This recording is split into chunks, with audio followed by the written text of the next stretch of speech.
entrevistando cientistas com Fábio Luiz Forte, mestre em Química Analítica e doutor em Bioquímica e Biologia Molecular pelo Instituto de Química da USP. Quais são as maiores diferenças que você sentiu ao realizar seu período sanduíche na Califórnia em relação ao Brasil?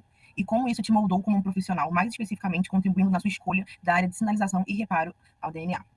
Meu sanduíche foi no penúltimo ano do meu doutorado, ou foi bem no meio do meu doutorado, qualquer coisa assim, no laboratório de biologia molecular do The Salk Institute, na Califórnia. É um instituto de pesquisa muito famoso. Inclusive, esse nome foi dado para o pesquisador o Salk, que descobriu a vacina contra a paralisia infantil, a vacina Salk, que existe até hoje. Né? E eu fui trabalhar num grupo de biologia molecular, mas que, na verdade, trabalhava muito com sinalização em geral no câncer, em diversos tipos de câncer. E esse pesquisador que me acolheu lá, o professor Tony Hunter, ele já tem uns 70 e tantos anos, né? Ele foi o descobridor das tirosina quinases. Ele que descobriu as fosforilações em aminoácidos tirosina. Ele já foi indicado 2 vezes ao prêmio Nobel. Ele só ganhou Nobel porque outros 2 pesquisadores já tinham ganho Nobel em 92 na área de sinalização. Tá? Então, era um grupo muito estabelecido, muito forte na área de sinalização. E fiquei lá um ano e tal. E com certeza isso me moldou muito, porque aqui eu trabalhava com ciclo celular e sinalização envolvendo receptores e fatores de crescimento e hormônios, receptores de tirosina quinase, receptores de tipo GPCR e controle de ciclo celular. Mas era os modelos murinos, bem mais limitados. E quando eu fui para lá, a proposta era uma proposta mais... já faz bastante tempo isso, não tinha tantas ômicas na época, mas era uma proposta de fazer um tipo de ômica. Tá? E uma abordagem usando ômica para levantar vários elementos que participavam de uma determinada via de sinalização. Né? E assim, o esquema de funcionamento do laboratório, tudo muito diferente, né? Muitas facilidades de reagentes, de equipamentos, de todos os tipos, muitos técnicos para dar suporte, técnicos muito bem treinados para dar suporte para os alunos, secretários para ajudar na escrita de projetos, de artigos e de relatórios, sem falar que as reuniões laboratoriais 2 vezes por semana eram muito produtivas, muito fervorosas. A discussão sobre ciência era levada muito a sério, não na forma de camaradagem ou de amizade e tal. Era uma disputa interna no laboratório gigantesca.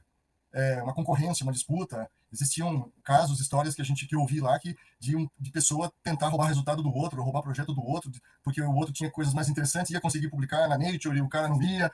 Coisas assim que eu jamais tinha ouvido falar aqui no Brasil. Né? Bom, isso só esse ambiente extremamente produtivo e competitivo, né, muda o perfil da gente. Né? E você volta para cá querendo aplicar um pouco daquele ambiente no seu ambiente de trabalho. Né? E obviamente que eu era aluno de doutorado, eu não ia mudar o meu ambiente de trabalho, os meus colegas, o meu orientador, mas se um dia eu tivesse o meu próprio grupo, né, eu ia lembrar daquele aprendizado e eu ia utilizar aquilo. Né? E foi isso. Então, essa foi uma das formas que me moldou, né, me empurrou para a carreira acadêmica, me fez permanecer e continuar na carreira acadêmica, porque é muito prazeroso, né, aquele ambiente todo de conhecimento, de disputa pelo conhecimento, de querer saber mais e tudo isso. Né? E um último comentário é que os projetos eram todos assim, projetos muito que a gente chama de projeto de fronteira. Né? As perguntas dos projetos eram muito avançadas. Né? Eram perguntas que, se bem respondidas, os papers resultantes, os artigos resultantes eram artigos de altíssimo nível. Né? Então, coisa que, assim, no grupo que eu estava aqui no Brasil, ou na maioria dos grupos do Brasil, não é assim, não é bem assim. Né? Principalmente por conta devido das nossas dificuldades financeiras, etc., e pelo próprio jeitinho dos brasileiros mesmo, que é bem diferente. Né? Nessa mesma pergunta tinha como que isso me direcionou para... Escolha da área de sinalização de reparo ao dano do DNA. Então eu já trabalhava com sinalização, mas não envolvia reparo ao dano no DNA. Envolvia principalmente regulação de ciclo celular, proliferação celular e diferentes tipos de morte celular. Tá? Envolvia diferentes pontos de checagem do ciclo celular, as enzimas ciclinas dependentes de quinases, inibidores de ciclo, etc. Lógico que isso, naquele momento que a gente se aprofundava muito nisso, eu não tinha muito contato, inclusive lá naquele grupo nos Estados Unidos, não tinha ninguém trabalhando especificamente com reparo de DNA. Essa migração, vamos dizer assim, de controle de ciclo celular para reparo de DNA, eu só vim conhecer isso no meu pós-doutorado, no meu segundo ou terceiro pós-doutorado em 2007, também na Califórnia, quando eu fui trabalhar num grupo que aí sim trabalhava com sinalização voltada para mecanismo de DDI, de DNA Damage Response, resposta a danos no DNA. Aí sim eu migrei totalmente para esse tipo de sinalização. Pode parecer tudo igual, né, mas a gente sabe que existem muitas sinalizações diferentes, né, na fisiologia celular em geral, e tem algumas vias, algumas proteínas, vias mais canônicas que são comuns e tal, mas elas são bem diferentes. Então, a sinalização que regula ciclo é uma, a sinalização que regula checkpoints é um pouco diferente, a sinalização que regula mecanismos de reparo de DNA são outros, mecanismos que mantêm estabilidade genômica são outros. Então, tem várias sinalizações um pouco diferentes. Elas se comunicam, mas são campos diferentes de investigação, né? Então foi isso. A minha primeira experiência nos Estados Unidos não foi exatamente com o reparo de DNA. Isso veio uns 8 anos depois, 7, 8 anos depois, quando eu voltei para lá, em outro grupo. A linha de pesquisa que iniciou em 2015, a qual se trata da 2p3 com as proteínas nucleares e as suas interações, já se conhecia anteriormente pela sua equipe que havia uma interação física da 2p3 com essas proteínas nucleares, 4 proteínas, né, nucleares, possivelmente promovido por substratos ainda desconhecidos dessa enzima da 2p3. Caso tenham sido descobertos de lá para cá, que substratos são esses e como eles atuam nessa interação da 2p3 com as proteínas nucleares? Em 2013, a gente fez uma proteômica grande e a gente identificou os alvos e validou os alvos nucleares vários alvos nucleares de 2p3, né? Porque em alguns contextos celulares e tumorais ela é preferencialmente nuclear. E não se sabia por quê, tá? Mas provavelmente essa é uma das evidências que relacionavam as funções dessa fosfatase com regulação de telômeros, né? Isso é a essência, né? Aí depois, em 2015, um paper que foi publicado, a gente ampliou essa lista usando umas abordagens mais de biologia de sistemas e de bioinformática, alguns outros alvos nucleares, e que, aí nesse caso, eram totalmente alvos envolvidos em reparo de DNA. Tá? Então, até como exemplo, eu não me lembro agora se foi a TM ou se a TR, acho que foi a TM, apareceu também nessa outra abordagem que nós fizemos. Tá? E apareceram também algumas outras proteínas bem grandes. Quando eu falo grandes, proteínas assim, de mais de 1000 aminoácidos ou até mais, proteínas bem grandes, que que são até difíceis de se trabalhar por algumas técnicas, mais por técnicas de imagem, que elas são investigadas, tipo microscopia de fluorescência, microscopia confocal, etc. Né?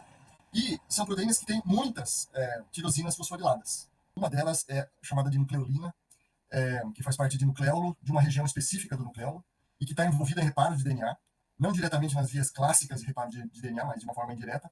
Mas aí a gente começou a ter algumas dificuldades. E essas outras proteínas grandes, tipo a TMTR, nucleolina e algumas outras, são muito grandes e têm muitas tirosinas. Tá? Então, para isso como alvo de uma fosfatase, é muito difícil de se investigar, muito difícil de estudar. Tá? Então, a gente acabou dando uma congelada nesses substratos específicos de DUSP3 envolvidos em sinalização, que foram descobertos nesse estudo. Mas substratos grandes, esses substratos grandes, tá? Porque tinha uma dificuldade experimental grande. Tá? Mas outros menores, a gente continuou perseguindo e até esse ano aqui, a gente publicou um artigo de uma proteína chamada de HNRNPC, que também regula níveis de RNA de P53 e regula as funções de P53, portanto está tudo relacionado com estabilidade genômica e reparo, né?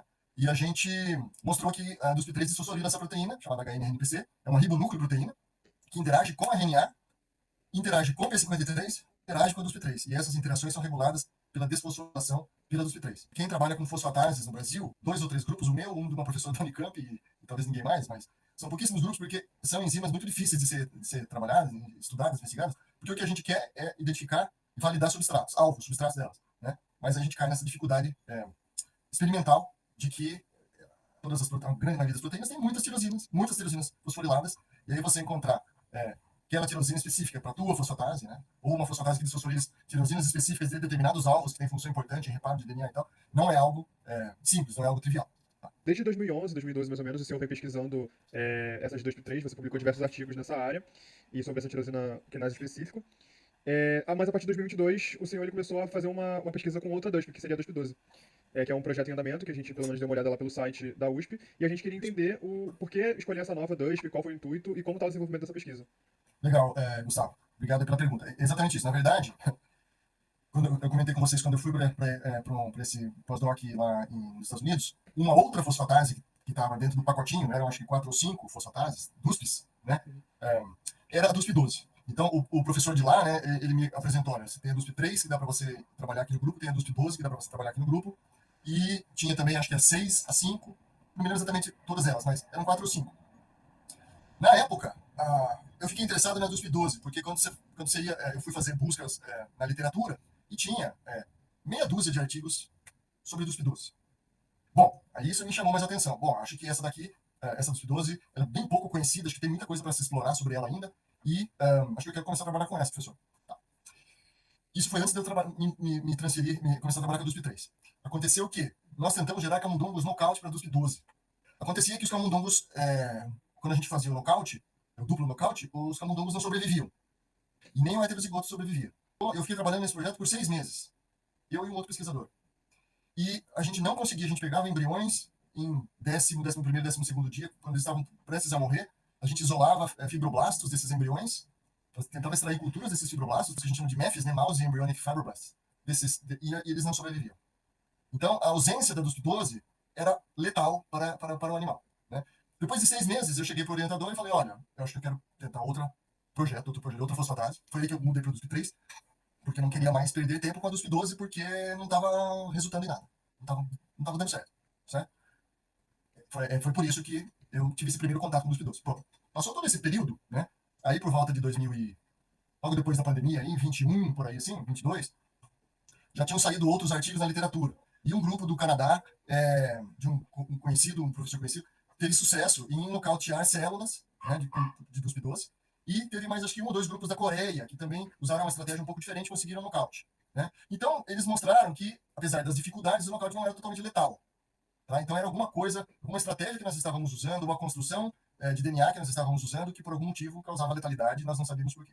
Né? E aí, assim, surgiram mais alguns artigos. Então, depois, 10 anos depois, de 6 artigos pulou para 12 artigos, vamos dizer assim, na literatura. Então, a literatura já criou um certo corpo, né? Aumentou um pouco mais. E teve um artigo publicado desse grupo do Canadá em que eles mostravam que a DUSP12 tinha uma relação com ploidia, com conteúdo de DNA e provavelmente, mas eles não exploraram isso, com estabilidade genômica. Tá?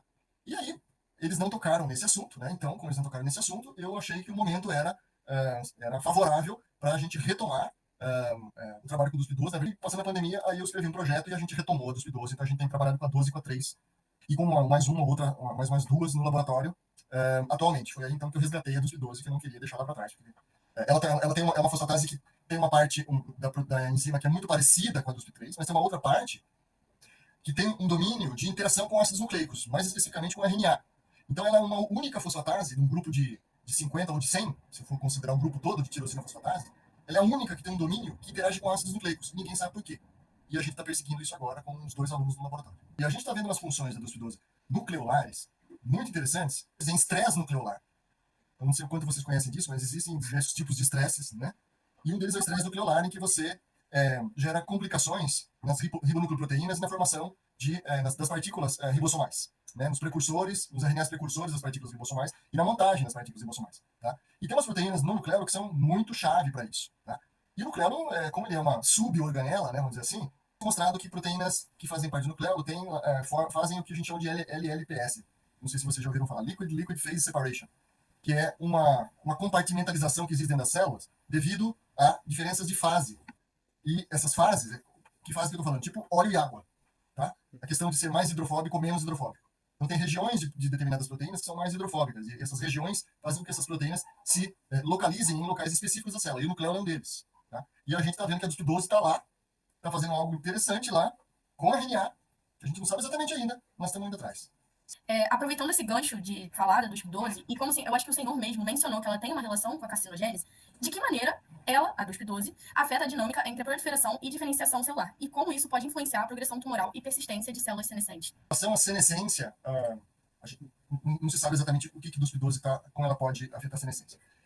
Em relação à carcinogênese, tem alguns artigos bem recentes em hepatocarcinoma, e esse artigo nosso está sendo também em hepatocarcinoma, tá?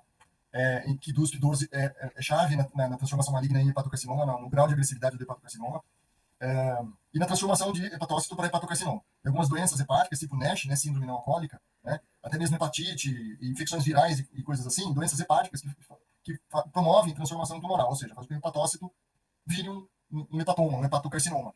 Tá? E tem uns 2, 3 artigos na literatura relativamente recentes que mostram que o DUSP12 é essencial para isso. O que ela está regulando nesses casos, que foi mostrado, é uma via de sinalização envolvida com estresse, mas um estresse principalmente oxidativo, e ela está regulando, ela está desfosforilando 2 quinases chamadas de ASK, ESC kinases, tá? ESC1 e ESC2. E essas quinases são responsivas a estresse oxidativo.